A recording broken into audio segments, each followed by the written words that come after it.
Aujourd'hui, on s'attaque à la comparaison des LLM qui sont présents sur le marché en ce moment. On va voir un petit peu les différentes fonctionnalités que chaque LLM a, ses forces, ses faiblesses, et puis quel LLM utiliser pour quel cas d'usage. Dites-moi ce que vous en pensez dans les commentaires et quel LLM vous utilisez pour vos cas d'usage. On va commencer avec OpenAI.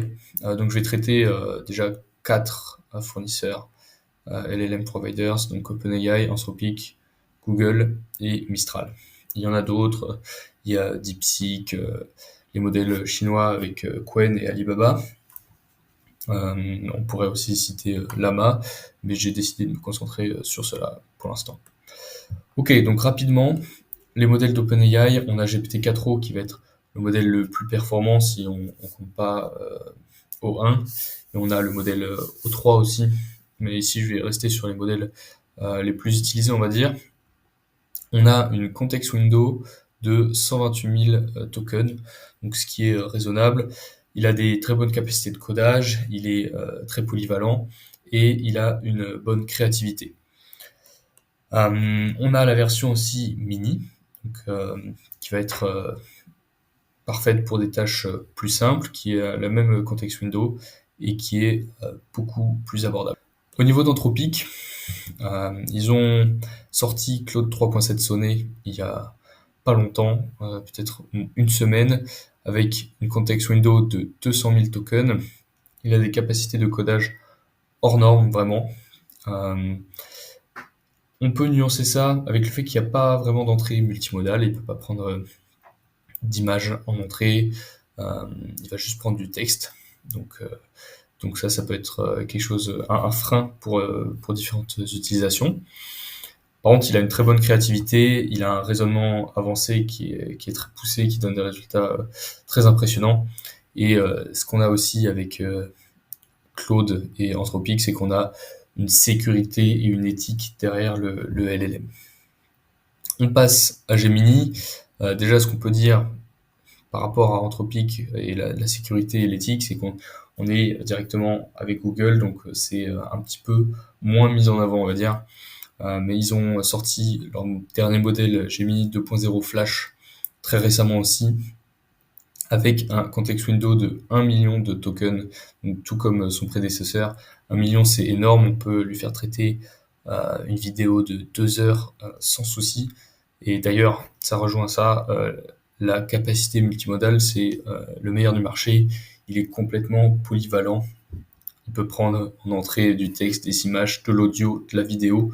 Et c'est le premier à faire ça et à le faire bien, en fait. On peut lui reprocher d'être un peu limité sur la créativité quand on en a besoin. Et il est extrêmement rapide. Ça, c'est très appréciable.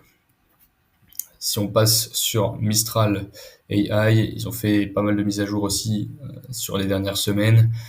Donc là, je vais me concentrer sur Mistral large, alors, modèle le plus performant, qui a une context window de 132 000 tokens. Il est rapide, ce qui est très appréciable. Il va être performant sur des tâches moyennement complexes à complexes, mais globalement, il va quand même être moins performant que Anthropic et OpenAI sur la plupart des tâches, même parfois que Gemini 2.0. Ils ont aussi introduit aujourd'hui ou hier, je crois, une capacité OCR, donc c'est-à-dire ça va être de la reconnaissance de caractères. Donc par exemple, vous lui passez une image et ça va le transformer en PDF très propre. Donc je l'ai pas encore testé, mais j'ai vu ça et ça c'est à mettre à son crédit. Globalement, on a fait le tour. Il faut quand même parler des prix. Si on regarde, on a directement Google Gemini qui est très très en dessous des prix du marché pour les performances qu'il apporte. Personnellement, je trouve que en rapport qualité qualité-prix et qualité-vitesse, on va dire, Gemini 2.0 est largement au-dessus des autres modèles. Parce que là, si on regarde, donc on a Claude qui reste le plus cher, avec du 3 $ en entrée et 15 $ en sortie pour 1 million de tokens.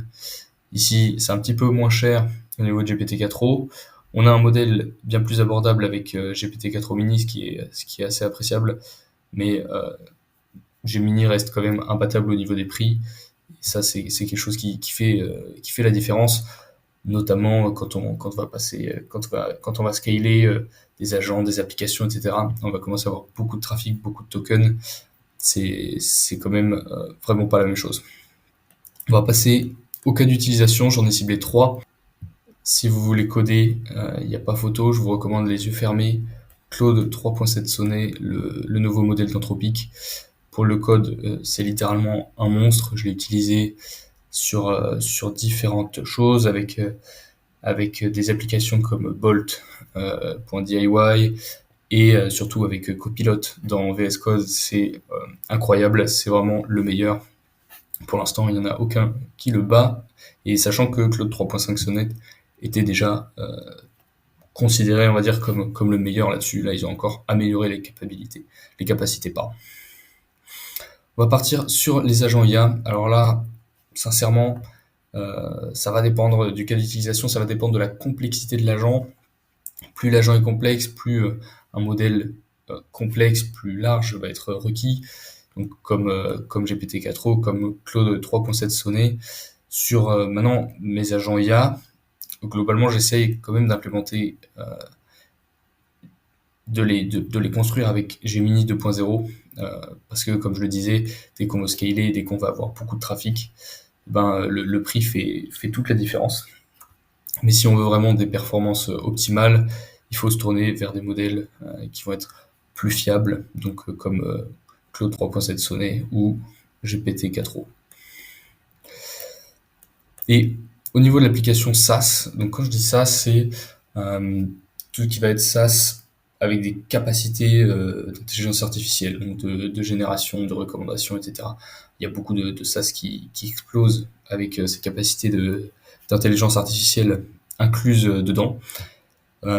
Encore une fois, avec l'argument de la scalabilité, du trafic, etc., on va privilégier Gemini 2.0 Flash, surtout justement dans ce cadre. Là, on n'est plus dans le cadre des agents IA, on va avoir besoin parfois d'avoir des choses très pointues, l'utilisation des tools, etc. Là, on va être pour la plupart du temps dans l'analyse de données, la génération de contenu.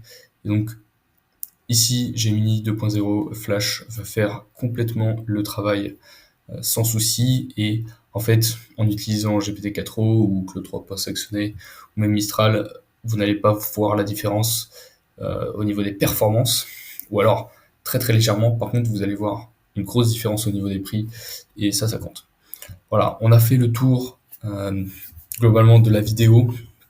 Je vous laisse me dire ce que vous en pensez dans les commentaires, et on se retrouve pour une prochaine.